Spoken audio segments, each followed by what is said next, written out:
Hello there, my very good friends. On today's wrestling news, this major WWE star's contract expires in January and they are teasing AEW. A rumour killer on Tessa Blanchard going to WWE or AEW. Mick Foley reckons WWE is no longer the place for wrestling talent to aspire to. And what WWE has got planned for the new version of NXT. I'm Adam Wilborn. And I'm Andy Murray. And this is the news. Alright, we're going to kick this thing off by talking about Kevin Owens. Kevin Owens, his WWE contract expires in January 2022. This is according to a new report from Fightful Select. No crap. Just sat. There we go. I'll Fightful Select. Sorry, I didn't get much. It's all good. We'll get the timing. Right. We're still getting used to this. Fightful Select coming through with the new report. Apparently, so back in May 2018, Kevin Owens announced that he signed a new 5-year contract with WWE, which would last until 2023. However, at the beginning of the Global Bastard, back in March or whenever in 2020, WWE actually reconfigured and renegotiated a bunch of contracts. So they've shortened this guy's contract for some reason, and now it is up in January 2022. Now, interesting part of this is that yesterday on social media, Kevin Owens was being a bit of a scamp. He was being a bit of a rascal because he teased AEW by tweeting out the coordinates of Mount Rushmore. He quickly deleted this tweet, but it was there and it's immortalized in screenshot form. What is the significance of Mount Rushmore, you might ask? PWG, Kevin Owens, was in a stable called Mount Rushmore with the Young Bucks and Adam Cole, and they are now reunited in AEW. So it's got the wheels of speculation going, this story, of course. Kevin Owens has been in WWE since 2014. Relative to other people who've come through NXT and moved up, I'd say he's had a really good run.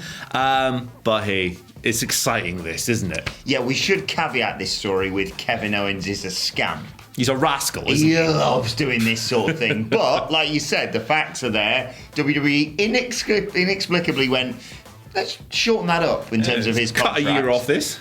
I can only imagine. I'm just going to repeat the take I had with Adam Cole, if that's all right, Andy. Yeah, try everything to keep him, not just because, it's just giving more talent to the opposition, and he's, sensational, Kevin Owens, in my opinion, but also because it looks like every time someone's contract's up, they go, cool, well, thanks for that. Yeah. See ya. Yeah. I mean, it's an interesting one in particular because Kevin Owens has said in 2018 that I don't see any reason why I wouldn't finish my career in WWE. But that was before this new opportunity emerged in American wrestling in the form of AEW. So this is going to be a fun one to follow for sure. Look, whatever your favorite company is, I think it's just really exciting that we have the prospect of jumps back in wrestling. There's nothing more popping than someone showing up somewhere else, like Lex Luger back in the day. We haven't had this for 20 years. It's fun. Just enjoy the ride. Yes, and the potential of a reunited Mount Rushmore, Cole, Bucks, Steen, Kevin Owens in AEW is just... it's just mouthwatering, and we haven't even got time to talk about the speculation around Sami Zayn, which I'm not sure is true or not anymore because everyone keeps arguing on the internet. So instead, we're going to talk about Tessa Blanchard. Every day, every sodding day, we either get tweets or we read online about Tessa Blanchard potentially going to AEW or WWE. But it's time to put that to bed for the time being, at least until, next week. Because according to bodyslam.net's Cassidy Haynes, I'm just going to read his quote here. She's nuclear or nuclear. I don't know how the Americans say it. It's so weird. Aluminium and all that. She's nuclear. Nobody wants near her. Obviously, she's a huge source of controversy from her Impact departure a while back, and then the racism scandal she was involved in. We all kind of know about that. And, she's one of the most talented free agents out there, without question. Absolutely. But just like my missus, she comes with a lot of baggage. So you're going to get your ass kicked. Please don't tell her I said that. It makes sense that, I think, AEW could use a talent like her in the women's division, but it's not worth risking all the goodwill that they've built up. Yeah, for sure. So, shout out to Cassidy, by the way. He broke the Daniel Bryan to AEW story. So, there you go. He deserves his own thing. There's his connection. Doesn't he? Just I'll have a think. No pain, just Haynes. Yeah. We'll think of something. But confirming here that neither WWE nor AEW has any plans to use Tessa anytime soon. There was a report a few weeks ago that we covered talking about her being in talks with the NWA, but that kind of fizzled out. That's the only promotion that's been interested in it since her Impact departure. Yeah, so can we just stop with the Tessa thing now? Can we just draw a line under this for a while? Can we stop going, what if she shows up in WWE? It's not happening anytime soon. I think that's abundantly clear, right? If it happens sometime soon, I will take my L and, I don't know... put it on the shelf. My glasses. Yeah, something like that. But, like... there's just too much extra crap that comes with this person. She's very talented. No one's denying that. But gee whiz, man, how many times do we have to go through this? It's been over a year now that she's been out of WWE. No Impact, no major promotion has touched her with a barge pole in this time. Just put it over here. Forget about it. Listen to Cassidy Haynes. Enjoy life. Have a Coke. Be chill. Okay, and speaking of being chill, Mick Foley on the internet. Yeah, Mick Foley. I love you, Mick. This has gotten a very normal response, as you'd think. But Mick Foley has basically used his Facebook profile to upload a video. I'll just read it to you, will I? I'll read a transcript of this video. WWE is no longer the place for talent to aspire to. Part of it is because AEW is doing a great job of attracting great talent, proven talent, building other talent, creating storylines. But part of the problem is WWE's own making. And he talks about people like Karrion Kross going up to the main roster, not doing what they were in NXT, being watered down a little bit, and everything else. He goes on about it a little bit more, saying that if, back in the day, WWE was very good to him, gave him a lot of opportunities and everything else. But if it was today, if Mick Foley was coming through today, he might look at WWE and go, hey, maybe that's not best for me and my creative and my character and everything else. And he says, I'm not sure that I would trust the powers to be with my career in their hands. And until that changes, WWE, we got a problem. Now, obviously, it's 2021 and it's the internet, so people have been, very normal in their replies to this. But look, Adam Cole and Bryan Danielson just moved companies, and both of those guys liked working for WWE. Bryan Danielson, no shots fired, wasn't there? they were both very complimentary of their experience in that company on their way out the door, and they still chose to leave. That shows to me, objectively, that WWE is no longer the destination. It might be some people's ideal destination, and there's always going to be people for whom WWE is the end goal. But it's no longer the only shop in town, and I think that's what Mick's trying to say. I think this is a very fair and measured criticism, and but it's as with all fair and measured criticisms online, that can be countered by Twitter. Yes. Everyone on it, because that's exactly what happened. Like you say, I've got to echo your thoughts there. I think Mick really hit the nail on the head. I don't think he's necessarily, like you say, shooting too much on WWE. He's just stating facts. I don't think anyone can sit there and go, no, I think they've nailed that Karrion Kross crossover from NXT to the main roster. Yeah. I mean, that gimp mask has really improved his presentation to me. They were talking about this either on a podcast or the news the other day. I said this, people who sit here and say, WWE should be worried, or wrestling fans, this is it, this is the change in wrestling. It's not. WWE will be the leader in this industry for a long old time to come in terms of business, because they've got billion-dollar TV deals, they've got Saudi Arabia, they've got all, they've got Peacock, they've got all that wrapped up. But the change will come, in my opinion, in terms of wrestlers, where they want to go, because I think people like Ben Carter, not to pick him out, but Ben Carter may want to be one of the final examples of someone going, I've always wanted to go to WWE, and that's the place I want to end up. I think that is shifting, and it's happening very quickly, like you say, because when you go, where should I go? And you see people like Danielson and Cole, and he could go on, and we're going to no doubt see more. Soho, for example, picking to go there and to leave a place of employment that has given them world titles and things like that, and for Paul Ruby Soho, a crap stable for a bit. They should have done so much more with her. Fear more Nikki. Remember that? I think it's completely spot on, but as always, you can't have nuanced conversations on the internet. Right, let's look ahead to the new colourful version of NXT and what WWE have got planned for it. In particular, what they have announced for next week's episode of NXT. It's going to be the debut of whatever this new look of NXT is. I'm really excited to see what it is. The sketches and stuff we're starting to get revealed as that logo develops. We've got the wedding, of course, Indy Hartwell and Dexter Lumis. They had their bachelor and bachelorette parties on NXT last night. And not only that, but there is a world title match. Raquel Gonzalez will defend her title against Frankie Monet, courtesy of the brilliant Robert Stone sorting that one out. And there's going to be a fatal four-way match to determine the next person to face Samoa Joe for the NXT title. It will be LA Knight, Pete Dunne, Cool Cal O'Reilly, and Tommy Ciampa himself, Tommaso Ciampa.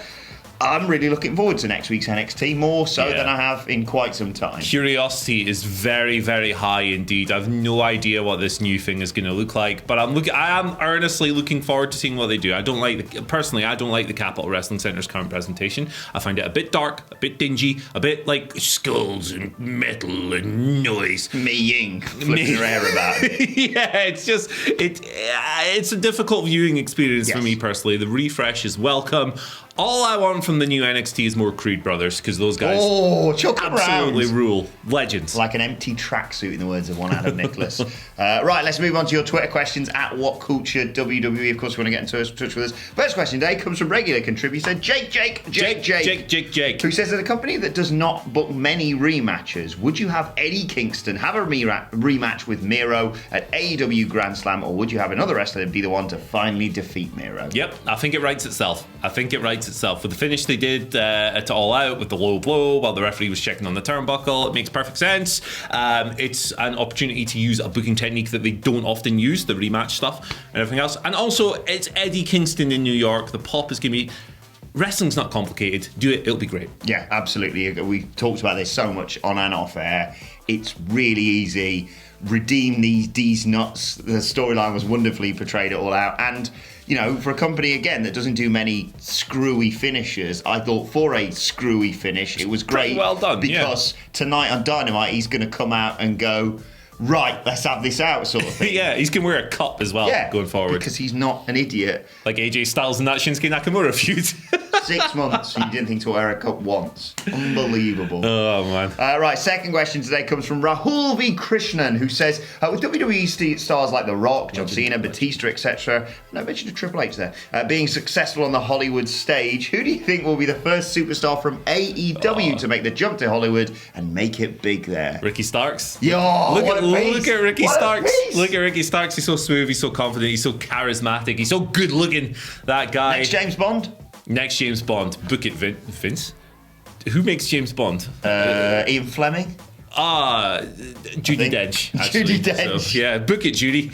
I just thought if we're going to cast AEW stars as James Bond, change things up a bit. Orange Cassidy. Why the hell not? Imagine him in a suit. If not him, Luchasaurus in a Jurassic Park spin-off. Why hasn't that been done already? Yeah, but let us know your picks in the comments section. Killing below. Chris Pratt. We'll move on to the final question today from AJ David. Interesting question this. Who would you rather take a chop from, right? Michael Hamflett, Minoru Suzuki, or Paul White? Well, if it's actually Michael Hamflett, it would be him, because he's a very gentle soul. Oh, he is. If the answer is Walter, it's a bit different. Oh my God. My instinct there is to go, definitely not with Suzuki, definitely not Walter, so Paul White by elimination. But I rewatched him bullying people on Tough Enough in 2004. 5-star review yesterday, and I thought, oh yeah, there's a man who, when he gets angry, can cave your chest in. Yeah, he's gigantic. There was that rumour a while back, wasn't there? Do you remember that with Kofi's chest? Yeah, that's Big Show's handprint. And I was like, well, it's not. But... yeah, Big Show's handprint's been there for 10 years. Actually, I could do with using a few pounds, so I'm going to go with Paul White. If he forever changes the complexion of your torso, chop me right here, brother. Yes. That'll be good. That's who I'm going with. Yeah, and I'm intrigued by the Walter Michael Hamflett thing. Maybe this year on the Christmas do we can get Hamflett to chop someone like Ewan got with a few years ago. Who can we do that to? I think well, we haven't actually been on a night out with Gareth since he started because of the bloody pandemic. Yeah, training combat sports. Welcome are you, Gareth? to the party, pal. Show you a real combat sport. How'd you like a taste of the good life? Yes. Anyway, let's move on to today's and finally giving it a preemptive shout. I'm going to preempt the posters for tonight on Dynamite because Wrestling with Doom has made these two fantastic posters to hold up. He's going to Dynamite tonight. He's got this brilliant, the Dadley Boys Were Right sign, and of course a Give This an Up sign if you flip it around. Am I the only one, by the way? And it sounds very selfish. They're fantastic, by the way, Wrestling with Doom. And thank you once again to everyone who takes posters. I miss the poosh signs. Oh man, I had one on SmackDown a while ago. Oh, bring back the poosh. My girlfriend actually got it printed on a t-shirt that I'm currently too fat to wear.